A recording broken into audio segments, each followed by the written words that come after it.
The morning sun bled crimson across the barren landscape. As Ruth Morrison pressed her 3 grandchildren against her trembling chest, their small bodies the only warmth left in a world that had turned cold with cruelty.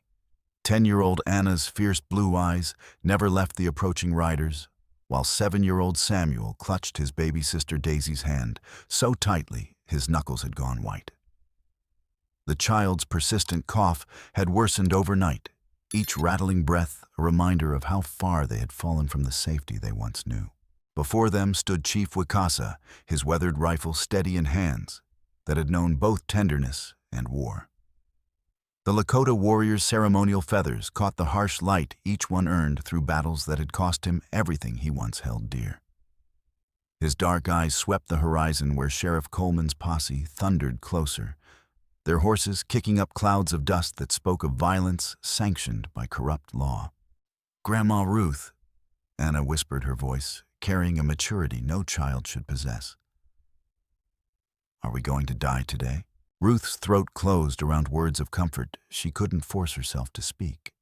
After 6 months of fighting for survival, after losing her son to what she now suspected was murder disguised as accident, after watching these innocent children face hunger and homelessness, while rich men grew fat on stolen land, she had no lies left to offer. The eviction notice crumpled in her fist was as worthless as the promises that had lured them into this trap, but the guns riding toward them were terrifyingly real. Wicasa's quiet voice cut through the thunder of approaching hooves. "Today we discover what justice looks like, when honest hearts face corrupt power."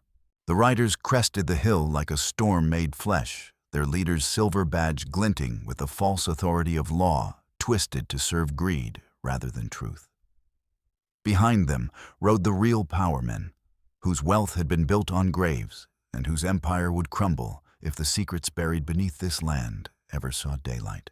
Ruth pulled her grandchildren closer as the first horse skidded to a halt mere yards away, knowing that whatever happened in the next few minutes would either destroy them completely or set them free forever.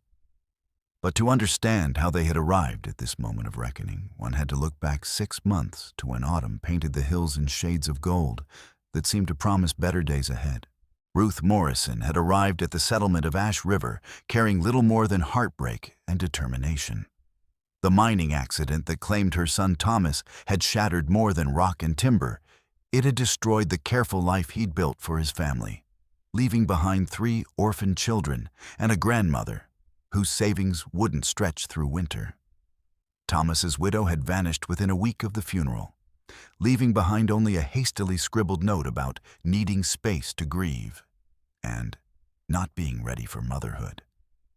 The abandonment cut deeper than his death, in some ways robbing the children not just of their father, but of any remaining illusion that adults could be trusted to keep them safe. The stone cottage that became their sanctuary sat on the edge of Silas Broderick's vast holdings like a forgotten prayer. The structure had character-thick walls that held warmth, a fieldstone chimney that drew properly, and windows that faced east toward the sunrise rather than west toward the graves that marked the territory's violent history. When Ruth first approached Silas with hat in hand and pride swallowed like medicine, the wealthy rancher had seemed almost kindly. "Mrs. Morrison," he'd said, dismounting from his thoroughbred with the graceful authority of a man accustomed to commanding respect. "I understand you've suffered terrible losses. Perhaps we can find a mutually beneficial arrangement." Silas Broderick cut an impressive figure at 60, silver hair, perfectly groomed, expensive clothes that never showed dust, and the confident smile of someone who had never known uncertainty. His proposal seemed generous. Ruth would maintain the cottage, provide household assistance when needed, and in return receive shelter for herself and the children. More tantalizingly, he hinted that steady work might eventually earn them ownership of a small plot. Ruth threw herself into the arrangement with desperate energy. Every dawn found her splitting kindling with an axe that raised blisters on her palms. Anna learned to stack wood while Samuel mastered the art of finding the driest branches. Even tiny Daisy contributed by sorting scraps into sizes her 5-year-old hands, working with careful precision that broke Ruth's heart. The children adapted with resilience that amazed the adults around them. Anna emerged as their unofficial leader, her sharp mind cataloging every detail of their new environment, while her protective instincts kept Samuel and Daisy safe during their grandmother's long working hours. Samuel compensated for their reduced circumstances through ingenuity, building rabbit snares from scrap wire, identifying edible plants, and fashioning tools from discarded materials with the mechanical aptitude he'd inherited from his father. It was Samuel's adventurous spirit that led to their first encounter with Chief Wicasa. The boy had been exploring the creek that ran behind their cottage when he spotted the Lakota warrior watering his horse in the shallows. Instead of running, Samuel's curiosity overcame his caution. "Are you a real Indian?" he asked with the blunt directness that only children possess. Wicasa had studied the skinny boy, with clothes that hung loose from poor nutrition and eyes that held too much knowledge of adult problems. "Are you a real child, or a small adult pretending to be young?" The question made Samuel laugh, the first genuine laughter Ruth had heard from any of the children since Thomas's death. That evening, they found fresh venison hanging from a tree near their cottage, along with wild herbs and honey that transformed their meager supper into something approaching abundance. The gifts continued over the following weeks, always left discreetly where the children would find them during their daily explorations. Ruth understood she was being evaluated, studied by someone who had learned to distinguish between settlers who brought violence and those who simply sought survival. When Wicasa finally revealed himself directly, it was to Anna during one of her solitary expeditions to gather firewood.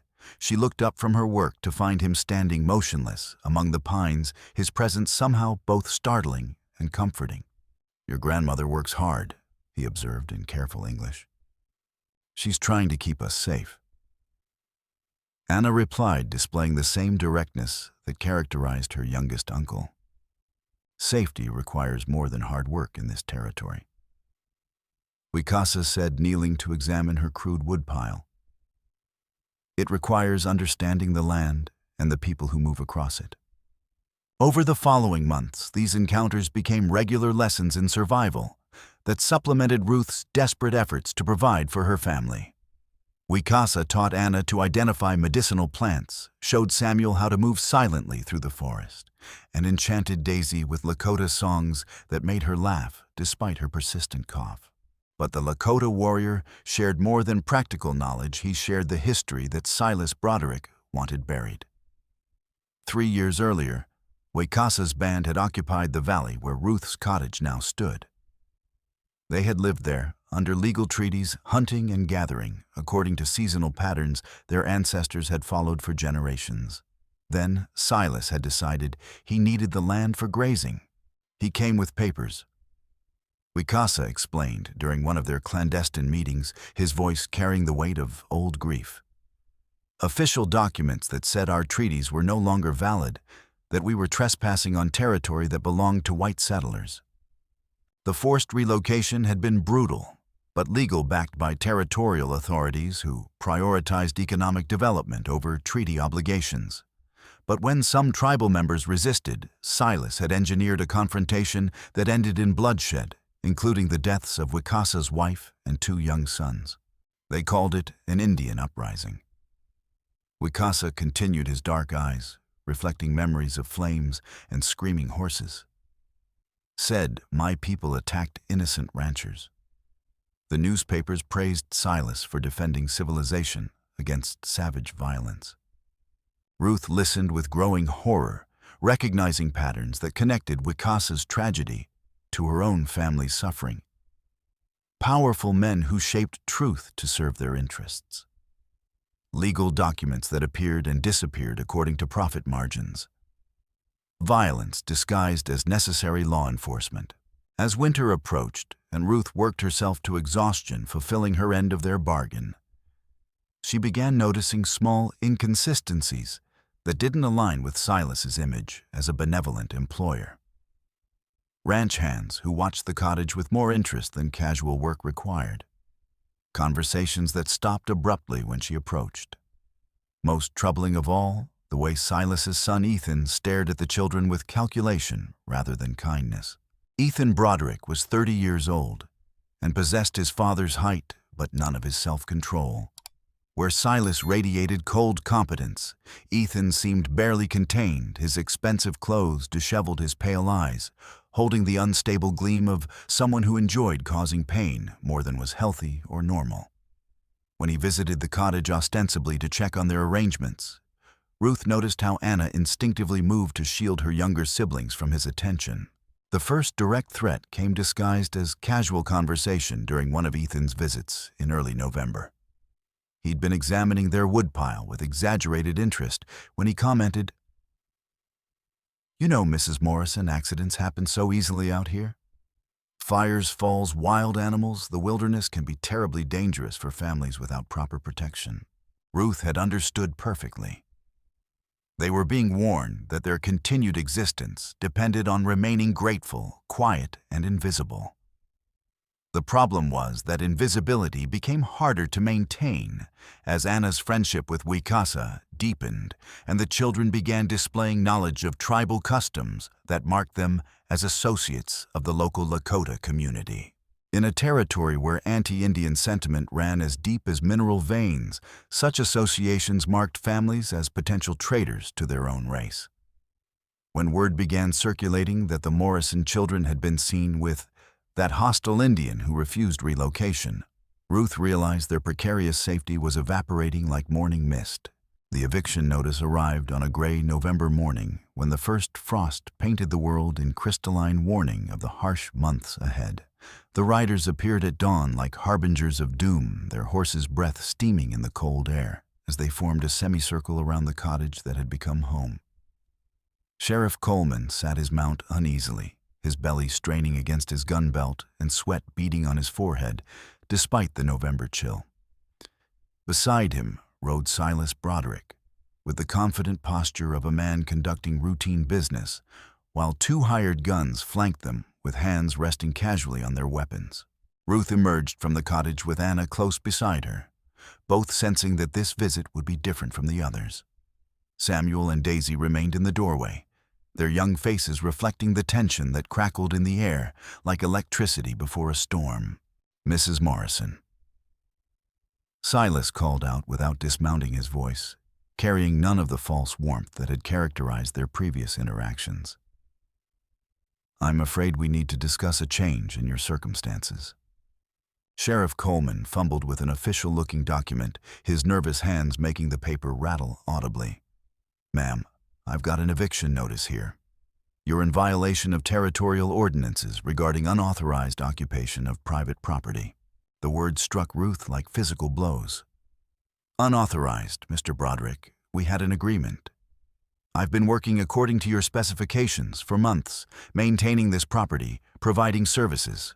"I'm afraid you're mistaken." Silas interrupted smoothly, his lie delivered with practiced ease.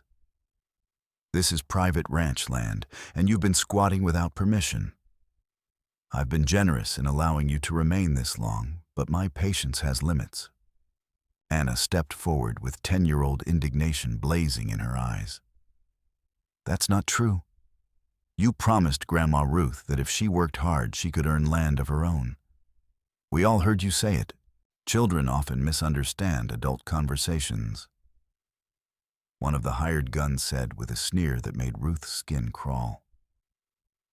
"Maybe you should teach yours some respect for their betters." 3 days.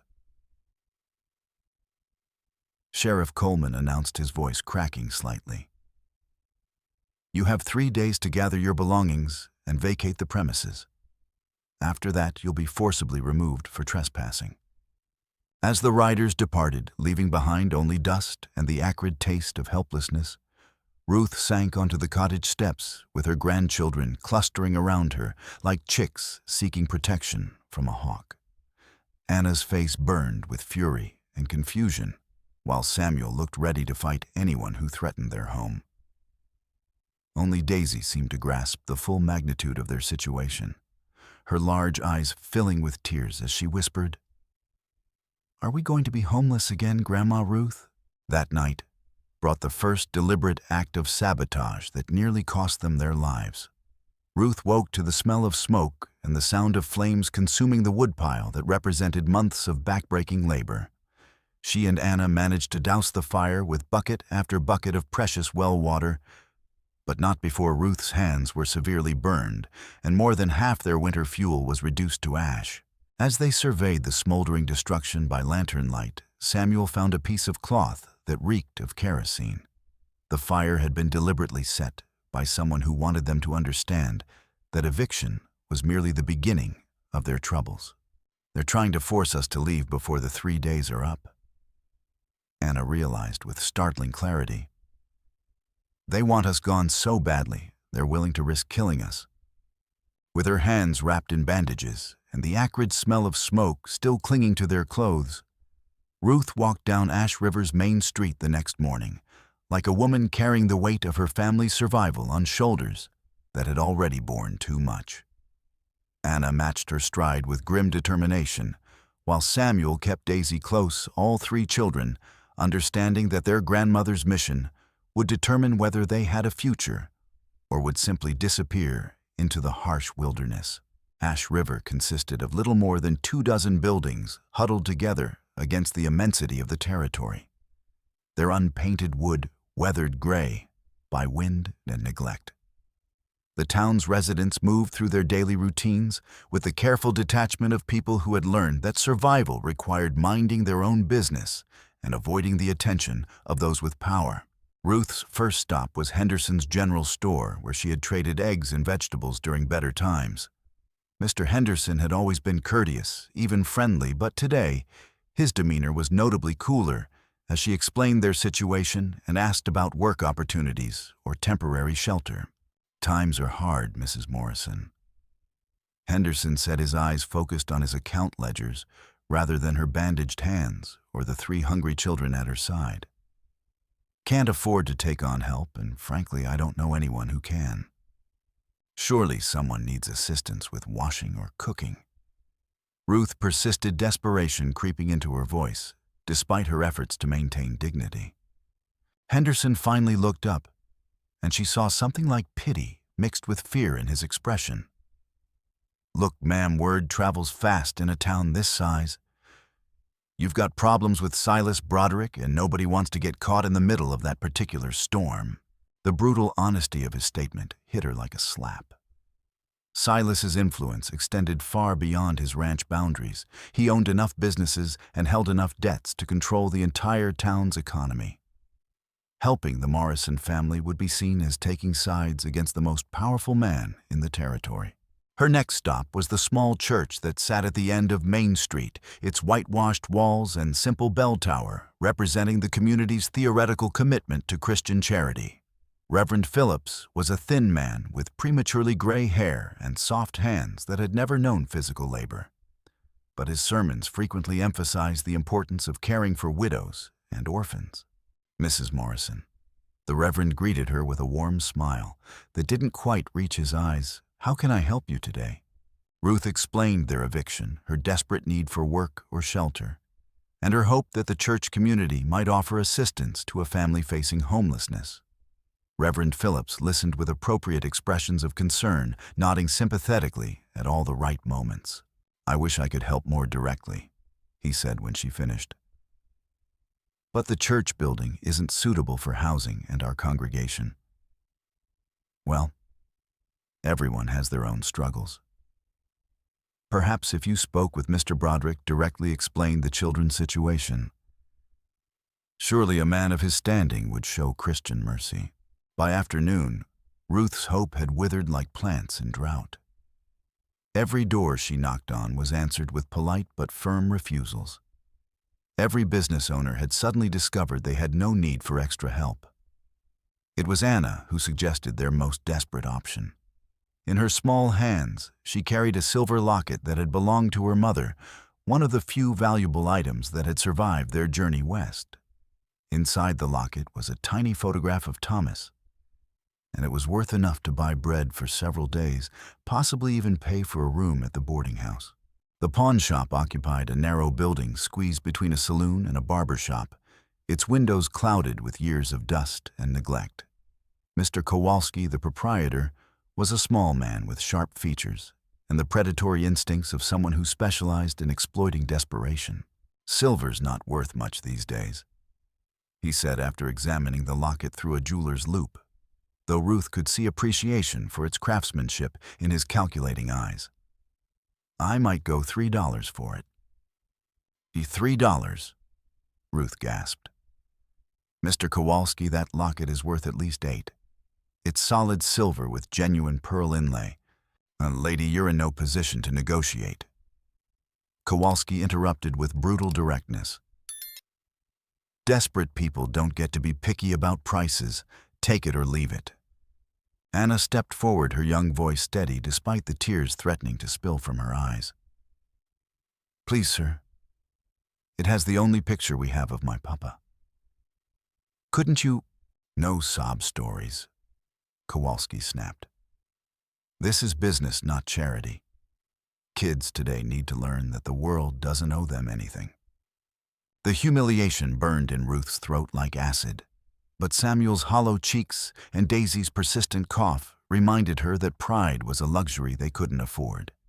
She accepted the $3 enough for bread and maybe one night's shelter, nothing more.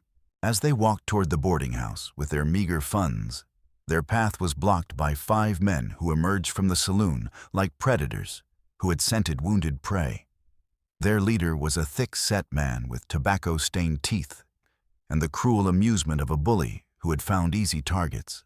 "Well, well," he said with alcohol, slurring his words, "if it ain't the squatters causing trouble for Mr. Broderick." Ruth tried to step around them, but the men shifted to block her path. "We have no quarrel with you, gentlemen," she said quietly, pulling the children closer. "But we got a quarrel with you." Another man laughed. "See, Mr. Broderick's been good to this town, provides jobs, keeps money flowing. Can't have troublemakers like you stirring up problems for a respectable businessman."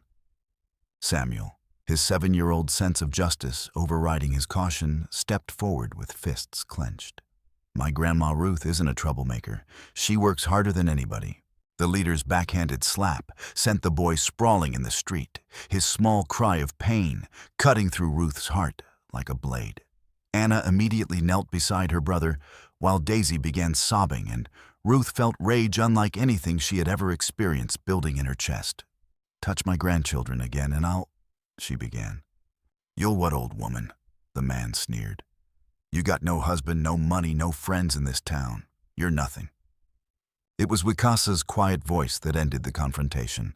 "The woman and children are under my protection." The men spun around to find the Lakota warrior standing at the mouth of the alley, his rifle held casually but unmistakably ready. His presence transformed the entire situation, turning the bullies into nervous, angry men who suddenly remembered other places they needed to be. "Indians got no business in white folks' affairs," the leader muttered, but he was already backing away. "All affairs become my business when children are harmed." Wicasa replied simply, his dark eyes never leaving the men until they disappeared back into the saloon. That night refused shelter at the boarding house, and with nowhere else to turn and the family huddled around a small fire behind the abandoned livery stable. Daisy's cough had worsened, Samuel's face was swollen from his beating, and Anna sat with her arms around both younger children, her 10-year-old shoulders bearing responsibility far too heavy for her years. It was just past midnight when Mrs. Martha Tully arrived, carrying supplies and information that would change everything. The elderly postmistress had never been one to ignore injustice, and her position gave her unique insight into the community's hidden networks of corruption. "Word's gotten around about what happened today with those ruffians," she said, distributing medicine for Daisy's cough and food enough for several meals. "I couldn't sleep knowing you were out here in the cold." She acknowledged Wicasa with a respectful nod. "Chief, I remember you from before the Troubles. Your people always treated postal workers with courtesy, which is more than I can say for some of our white citizens." As she helped tend Samuel's injuries, Mrs. Tully shared crucial information about their situation.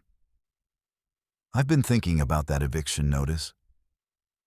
Something bothered me about the handwriting and the legal language.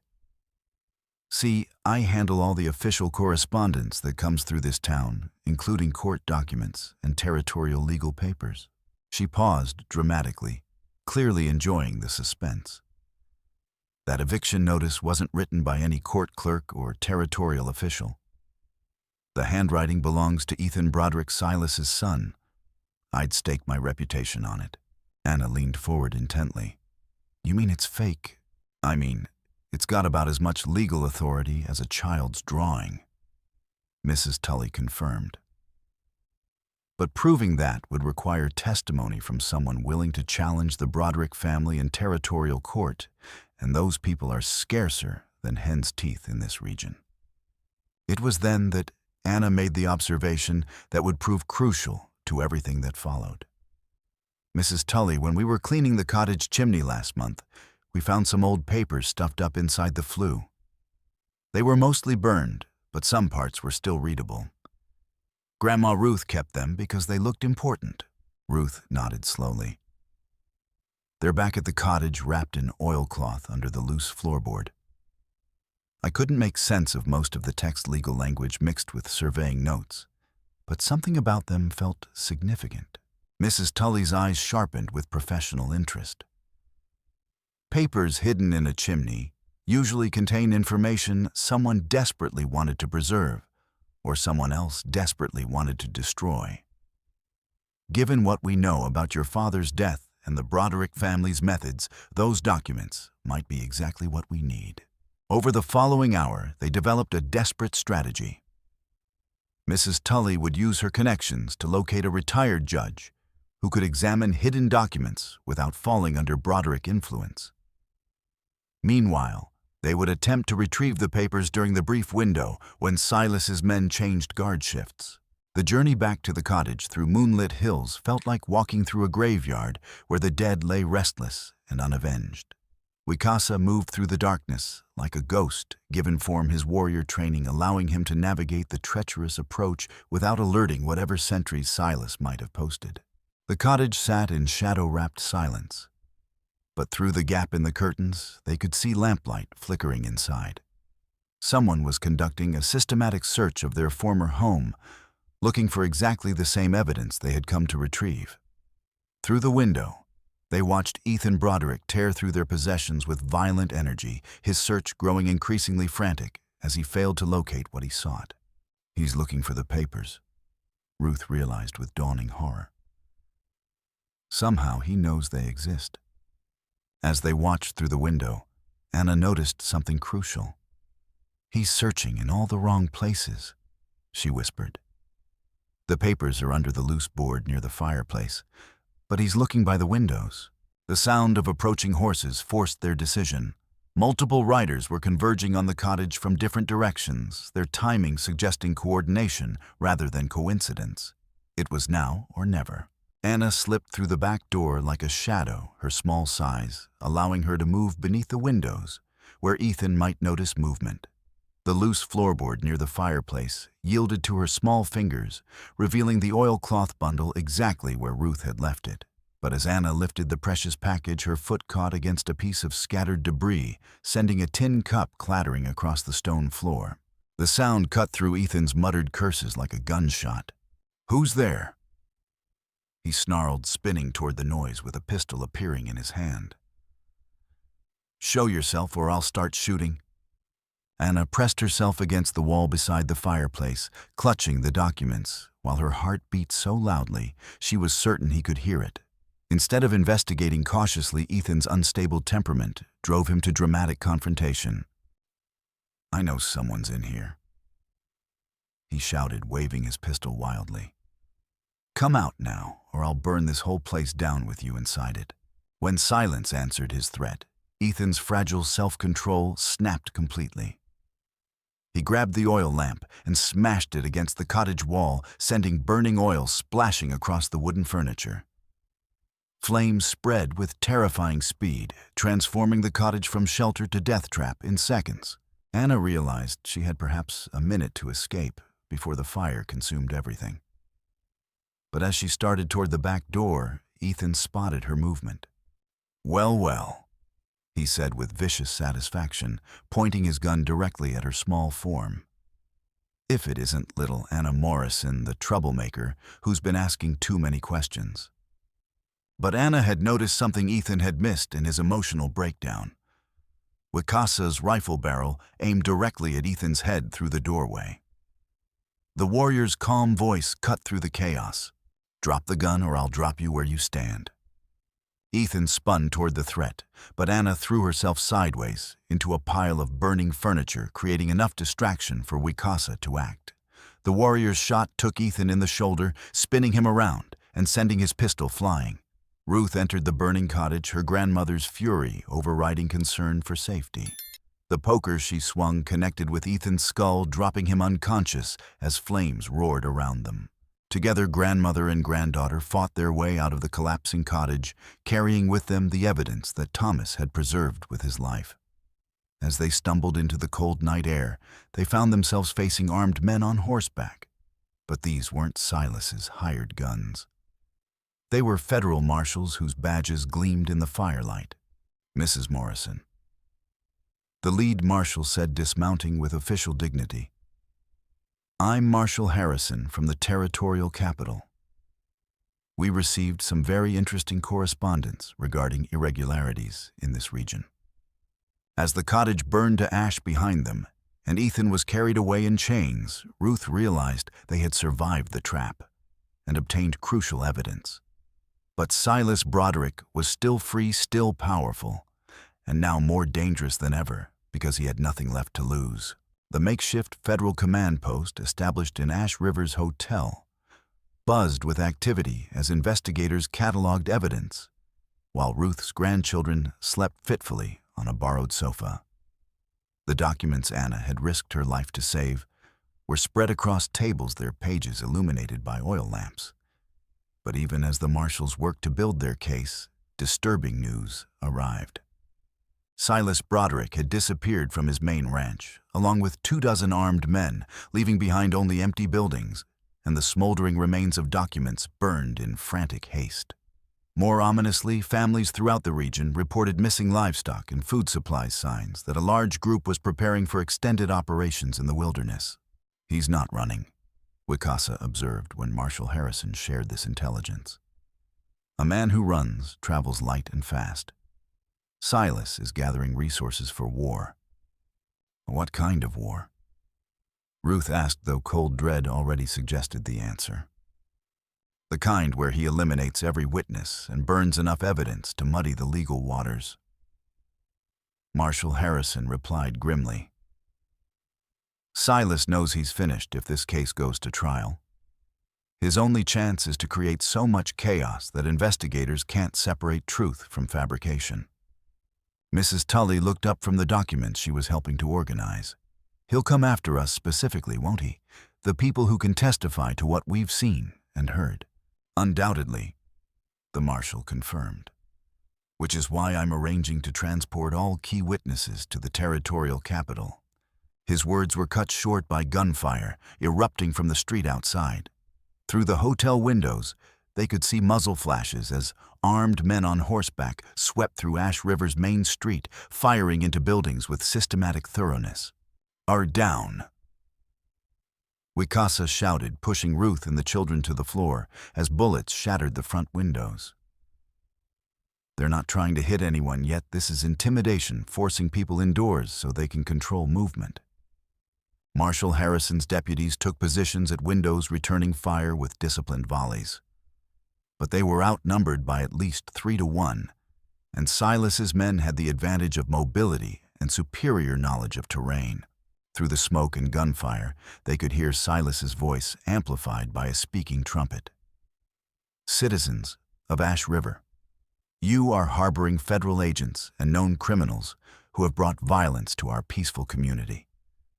Surrender the fugitives, and this unpleasantness will end immediately." The psychological warfare was as calculated as the physical assault.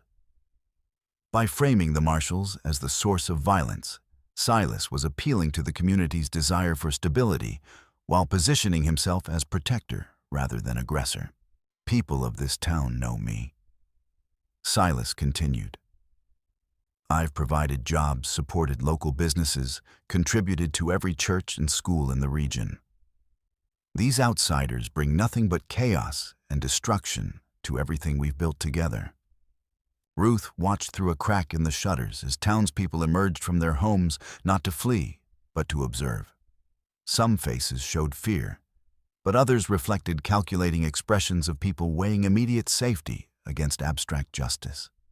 Silas's influence ran deeper than corruption. It was woven into the economic fabric of the entire community. It was then that disaster struck from an unexpected source. Samuel, trying to get a better view of the street action, inadvertently knocked over an oil lamp while crawling across the floor. The flame caught, spilled kerosene, and within seconds, fire was racing across the hotel's wooden floors with hungry intensity. "Everyone out!" Marshal Harrison shouted, but the building's front entrance was covered by Silas's guns, while the back exit led directly into probable ambush positions. Smoke filled the parlor with choking clouds that made breathing almost impossible. Ruth gathered her grandchildren, while Wicasa and the marshals debated escape routes that all seemed to lead toward certain death or capture. Through the thickening haze, she could hear Silas's laughter carrying from the street the sound of a man who had successfully maneuvered his enemies into an impossible situation. But Anna, even at 10 years old, possessed her father's gift for finding solutions in seemingly hopeless circumstances. The root cellar. She gasped through the smoke. Mrs. Patterson showed it to me when we first arrived. It has an entrance under the kitchen and an exit behind the stable. The tunnel that connected the hotel's basement to the livery stable had been dug during earlier Indian conflicts, designed to provide escape routes during raids. As flames consumed the hotel above them, Ruth found herself crawling through the narrow passage in absolute darkness, while smoke filtered down through cracks in the wooden planking. When they finally emerged into the livery stable's basement, gasping from smoke inhalation and exhaustion, they found themselves in a different kind of trap. The stable's main entrance was clearly visible to Silas's men, while the windows were too small for adult escape and too exposed for concealment. Worse, Daisy's cough had worsened from smoke exposure, her small body racked with spasms that threatened to reveal their location. Ruth held her youngest granddaughter close, trying to muffle the sound, while her heart broke at the child's suffering. "We're trapped," Marshal Harrison admitted quietly. "Silas has us surrounded, the evidence is scattered, and reinforcements are at least 12 hours away." But Mrs. Tully produced one final surprise from her postmistress training. From her coat pocket, she withdrew a portable telegraph key connected to wires that disappeared into the stable's walls. "Emergency communications line," she explained with quiet satisfaction. "Installed during railroad surveys 5 years ago and forgotten by everyone except old postal workers." Her fingers moved across the telegraph key with practiced precision, tapping out coded messages that would carry their desperate plea for help across hundreds of miles of wilderness to federal authorities. As Morse code signals carried their story into the night, Ruth held her 3 grandchildren close and tried to find hope in the darkness. But dawn would bring their greatest challenge yet, and she knew that their survival would depend more on their own courage and cunning than on distant cavalry riding to their rescue. The final confrontation was about to begin, and it would test everything they had learned about Justice Family and the price of standing up to corruption in a land where power too often trumped truth. Dawn arrived like a blood-red warning across the hills surrounding Ash River, painting the sky in colors that seemed to prophesy violence. The stable where Ruth and her family had taken refuge sat in deceptive quiet, but tension filled the air like smoke from an unseen fire. Through gaps in the weathered boards, they could see Silas's men positioned around the building, their rifles glinting in the early light. Marshal Harrison checked his pocket watch, calculating arrival times for reinforcements that might already be too late. "Federal cavalry left the territorial capital at midnight," he murmured. "If they rode hard and encountered no delays, they should reach us within 2 hours. Silas knows this too." Wicasa replied, his dark eyes surveying their defensive position. He will not wait for federal intervention. Whatever he plans will happen soon. As if summoned by their conversation, Silas Broderick's voice boomed across the stable yard, amplified by his speaking trumpet. But now his tone carried the finality of a man who had moved beyond negotiation to ultimatum.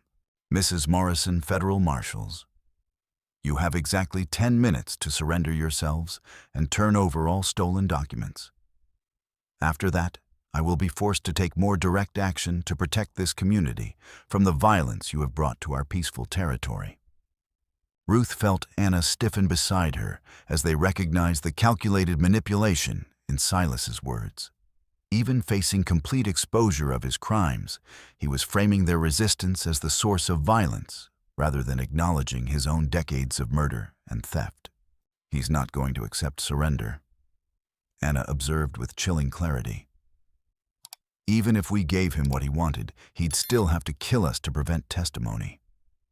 Marshal Harrison nodded grimly. The girl's right. Silas has crossed too many lines to retreat now. This ends with either our deaths or his arrest, and there's no middle ground left. It was Samuel who made the observation that transformed their understanding of Silas's tactical position. The 7-year-old had been studying the arrangement of enemy forces through a crack in the stable wall. Why are some of his men pointing their guns at each other instead of at us? He asked innocently. Wicasa immediately moved to Samuel's vantage point, confirming what the child had noticed. Internal tension, he said with quiet satisfaction. Some of his men are having second thoughts about whatever final solution Silas has planned. Through careful observation, they could see subtle signs of dissension in the ranchers' ranks. Certain riders kept their weapons ready, but oriented toward their own companions rather than the stable. Conversations between groups appeared heated. Most tellingly, several men had positioned themselves near escape routes rather than in optimal attack formations. They signed on for intimidation and land grabbing. Marshal Harrison realized. But systematic murder of federal officers and children crosses lines that even hardened criminals won't cross. The fractures in Silas's coalition became more apparent as his deadline approached. 2 of his men simply rode away, choosing desertion over participation in whatever atrocity their employer was planning. Others shifted nervously in their saddles, weapons lowered and eyes focused on distant horizons. But Silas himself seemed oblivious to his followers' wavering loyalty, consumed by desperate mathematics of a man who had gambled everything on one final roll of the dice. When his ultimatum expired without response, his reaction revealed the true depths of his instability. Very well, he shouted, his voice cracking with frustrated rage. If you won't surrender to reason, you'll surrender to something else entirely. Instead of fire, which had become his predictable signature, Silas had prepared a different form of terror. The sound that reached them was the thunderous bellowing of cattle, followed by the ground-shaking tremor of hooves. Through the stable's cracks, they could see a massive herd of longhorn cattle stampeding directly toward their refuge, driven by riders with whips and torches. Stampede. Wicasa breathed understanding immediately. He's going to crush the building with us inside it. The stable's wooden structure, already weakened by age and weather, wouldn't survive the impact of several hundred panicked cattle. More insidiously, the method provided Silas with perfect deniability. Stampedes were natural disasters, accidents that could strike anywhere in cattle country. The loft. Ruth commanded her voice, cutting through the rising thunder of approaching hooves. Everyone up to the loft now. They scrambled up the ladder as the building began to shake with the approaching stampede. Below them, the stable's lower walls groaned under the pressure of cattle pressing against them, while the air filled with dust and the terrified bellowing of confused animals. But Anna had noticed something crucial during their ascent. Among Silas's remaining men, she could see one rider who wasn't driving the cattle forward, but was instead positioned to cut specific animals from the herd animals that bore brands different from the Broderick mark. Those aren't all his cattle. she realized with startling clarity. He's stolen animals from other ranchers and mixed them with his own herd. When this is over, he'll claim rustlers drove the stampede, and everyone will believe him because their missing cattle will be found here. The brilliant evil of the plan was breathtaking. Not only would Silas eliminate his enemies, but he would frame them posthumously as cattle thieves, destroying their reputations while cementing his own position as a victim of criminal violence. The stable's walls began to splinter under the pressure as cattle milled around the structure in confusion. Some of the animals, recognizing that the building blocked their escape route, began throwing their weight against the walls with systematic determination. "And the roof," Marshal Harrison shouted over the noise. "We have to get onto the roof." But even as they prepared their desperate escape, salvation came from an unexpected quarter.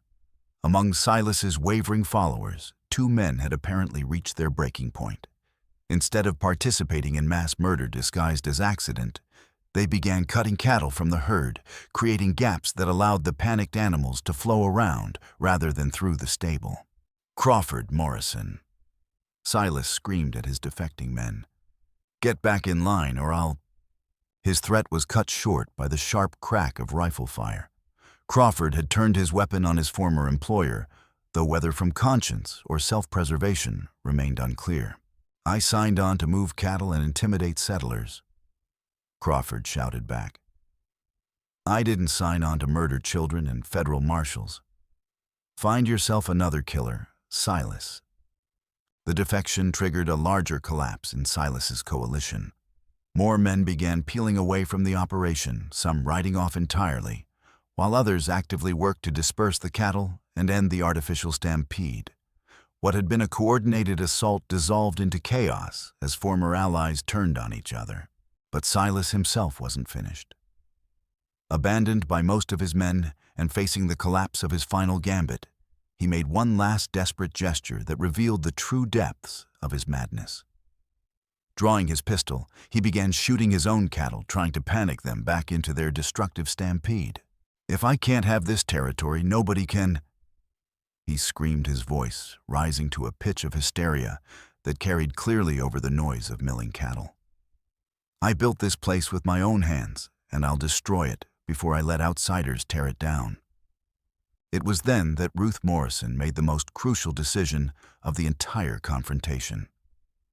Instead of cowering in the stable loft, waiting for rescue or destruction, she climbed down into the chaos below and walked directly out into the yard, where Silas continued his mad shooting spree. "Silas Broderick." She called out her voice, carrying the authority of someone who had endured too much to be intimidated by one more threat. "Look around you. Look at what you've become." The rancher spun toward her, his pistol wavering as he tried to focus on this unexpected target. "You," he snarled. "You and your meddling family destroyed everything I worked for. We exposed what you had become." Ruth replied steadily, walking closer despite the weapon aimed at her chest. "A man so consumed with power that you forgot what civilization actually means." Around them, the artificial stampede was dissolving as more of Silas's men abandoned their positions. The cattle, no longer driven by artificial panic, began settling into grazing patterns, while their tormentor raged in the center of the yard. "You don't understand anything," Silas screamed. "I brought order to chaos. I created jobs, built businesses, made this territory safe for decent people. Everything I did was for the greater good." "You built an empire on graves," Ruth said quietly. "You murdered my son, massacred Wicasa's family, and terrorized dozens of other families whose only crime was wanting to live peacefully on land they legally owned." The words hit Silas like physical blows, each one stripping away another layer of the justifications he had constructed to excuse his crimes. "Your son was a meddling fool who didn't understand how the world works. My son was trying to create something better than what you built," Ruth replied. "A place where different peoples could prosper together instead of destroying each other for the profit of men like you." It was then that Anna appeared beside her grandmother. followed by Samuel and Daisy, the three children, forming a small protective circle around Ruth, despite the mortal danger they faced. "You killed our papa," Anna said with a clear, direct voice of childhood confronting adult evil. "But you didn't kill what he believed in." Silas stared at the children with wild eyes, perhaps seeing in their faces the dozens of other children whose lives he had destroyed in pursuit of wealth and power. His gun hand began to shake as the full weight of his crimes pressed down on him like the judgment of history itself. "I did what was necessary," he whispered, but the words carried no conviction. "I did what any man would do to protect his family's future." "You destroyed your family's future," Ruth said with quiet finality. "Your son sits in federal prison because of the choices you made. Your empire is crumbling because it was built on lies. Everything you thought you were protecting is already lost." The truth of her words seemed to penetrate Silas's madness like a blade. For a moment, his face showed something approaching recognition of what he had become. But instead of surrender or repentance, that recognition drove him to one final act of destructive rage. "Then none of this matters," he shrieked, raising his pistol toward the children who represented everything he had failed to destroy. But his shot never came. Wicasa's rifle spoke from the stable loft, the bullet striking Silas center mass and dropping him to the dusty ground where he had tried to orchestrate so many deaths. The rancher's weapon fell from nerveless fingers as he stared up at the sky, with eyes that would never again calculate profit from other people's suffering.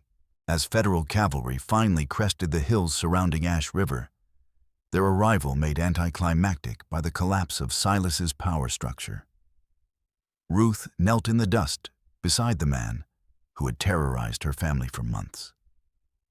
There was no satisfaction in his death, only the hollow relief of a nightmare finally ending. "Is it over, Grandma Ruth?" Daisy asked her 5-year-old voice, carrying exhaustion that went far beyond her years. Ruth gathered her 3 grandchildren into her arms and felt the weight of 6 months' terror finally beginning to lift from her shoulders. "Yes, sweetheart," she said softly. "It's finally over." The trials that followed were methodical rather than dramatic, with federal prosecutors building their case through patient accumulation of evidence rather than courtroom theatrics. Ethan Broderick's testimony, extracted in exchange for life imprisonment rather than execution, revealed the full scope of his family's criminal enterprise. The documents Anna had risked her life to preserve proved crucial not just in convicting the Brodericks, but in restoring land rights to dozens of families who had been illegally evicted over the years. Mrs. Tully's careful documentation of correspondence patterns helped federal investigators trace corruption networks that stretched far beyond Ash River. Most significantly for Ruth and her family, the investigation revealed the true scope of Thomas Morrison's work and the legacy he had left for his children. The papers hidden in the cottage chimney, when properly restored and decoded, told a remarkable story of vision and sacrifice that transformed Ruth's understanding of her son's death. Thomas hadn't simply been a federal land agent investigating corruption. He had been the architect of an experimental program designed to create integrated communities throughout the American frontier. His work had been funded by progressive elements within the federal government who recognized that the traditional pattern of conflict between settlers and native peoples was ultimately unsustainable. The land rights he had secured for his family weren't just protection against eviction. They were the foundation for the kind of cooperative settlement he had envisioned, with legal frameworks that protected both immigrant families and native communities, while preventing the concentration of power that had allowed men like Silas Broderick to terrorize entire regions. He saw the future more clearly than any of us understood. Marshal Harrison explained as he presented Ruth with the official documents that confirmed her family's ownership of nearly 2,000 acres of prime territory. "Your son wasn't just trying to stop corruption, he was trying to build something that would prevent future corruption." The land that surrounded their rebuilt cottage was rich with possibilities Thomas had foreseen but never lived to implement. mineral rights that could fund schools and medical facilities, water rights that could support sustainable agriculture, development authority that could attract businesses willing to operate according to principles of fair dealing rather than exploitation. Most importantly, the legal protections Thomas had negotiated meant that Wicasa's people could return to their ancestral hunting grounds with full federal backing, their rights guaranteed by law, rather than dependent on the tolerance of local officials.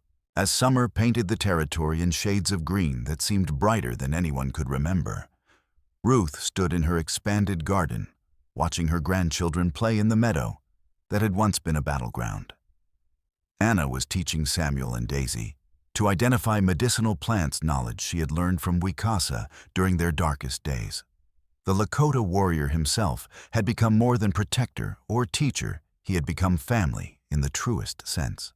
The settlement that grew up around their cottage represented everything Thomas had envisioned when he began his dangerous work. Families who had been scattered by violence and fear now lived in security guaranteed by law. Children who had known only conflict learned cooperation across cultural boundaries.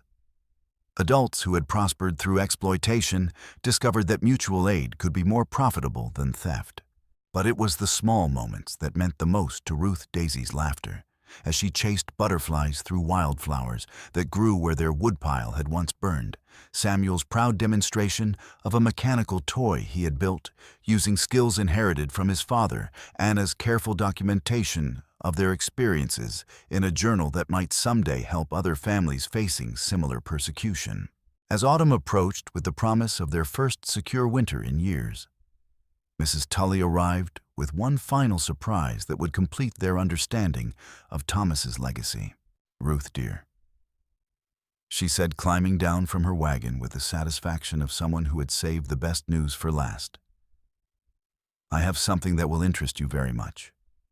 From her bag, she produced a leather portfolio bearing federal seals and territorial stamps. Inside were documents that had been carefully preserved rather than hastily hidden official papers that Thomas had deposited with federal authorities before his death as insurance against exactly the kind of persecution his family had endured. "Your son was more careful than we ever imagined," Mrs. Tully explained as Ruth examined the papers with wonder. "He documented everything: the Broderick crimes, the territorial corruption, the mineral wealth that was being stolen, and he made sure copies reached Washington before he could be silenced." The final document in the portfolio was a letter from Thomas to his family, written in the weeks before his death and held in trust until justice could be served. "My beloved family," it began, "if you are reading this, then the precautions I hoped would be unnecessary have become our salvation. The work I have been doing was dangerous, but it was also necessary. This territory stands at a crossroads between the old ways of conquest and exploitation and new possibilities for cooperation and shared prosperity." The letter detailed Thomas's comprehensive vision for the community they now inhabited: schools that served children of all backgrounds, medical facilities that combined the best of traditional and modern healing, economic enterprises that enriched entire communities rather than a privileged few. "I know the path ahead will be difficult," Thomas had written, "but I have faith that you will have the courage to build something better than what came before. The children deserve a future where their worth is measured not by the color of their skin or the circumstances of their birth, but by the content of their character and the contributions they make to the common good." Ruth finished reading with tears streaming down her face, overwhelmed by the magnitude of Thomas's sacrifice and the legacy he had left for his children. But alongside grief was excitement about possibilities that remained very much alive. As she stood in her garden that evening, watching Anna teach her siblings to identify constellations, while Wicasa shared stories of how his ancestors had used stars for navigation, Ruth felt Thomas's presence more strongly than at any time since his death. The community around them, former enemies, who had become family children, who played together despite cultural differences, adults who prospered through cooperation rather than conflict, represented everything Thomas had died trying to create. The land was theirs legally and permanently, The future was secure, guaranteed by law rather than dependent on charity. Justice had triumphed over corruption. Cooperation had replaced exploitation, and the dreams of the dead lived on in the laughter and hope of the living. "We kept them safe, Thomas," Ruth whispered to the stars that watched over the territory that was finally truly home. "Your children are safe, and your vision lives on." In the distance, lights glowed in the windows of homes where families who had once known only fear now lived in security.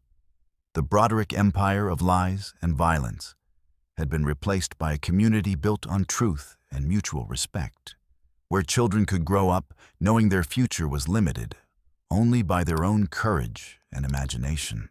The story that had begun with a desperate grandmother facing eviction with 3 frightened children had ended with a thriving settlement where justice had proven stronger than all the forces that had tried to destroy it.